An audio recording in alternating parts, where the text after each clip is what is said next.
Usiruhusu hatua yeyote ya kimaisha ikakusaulisha Mungu. Usiruhusu mafanikio yeyote yakakusaulisha Mungu. Usiruhusu shibe yeyote ikakusaulisha Mungu. Utele una tabia ya kusaulisha watu Mungu.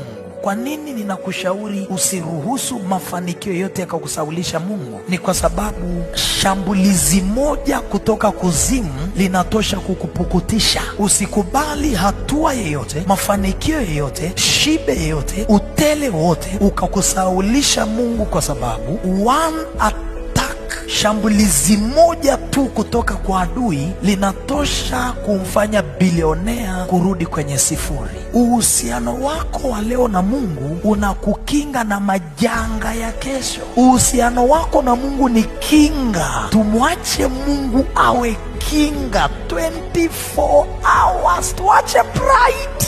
Tunahusiana na Mungu kupitia ibada. Kama hauna ibada, hauna uhusiano na Mungu. Ni andi umeacha vyote kwa ajili yake, hauna uhusiano na yeye.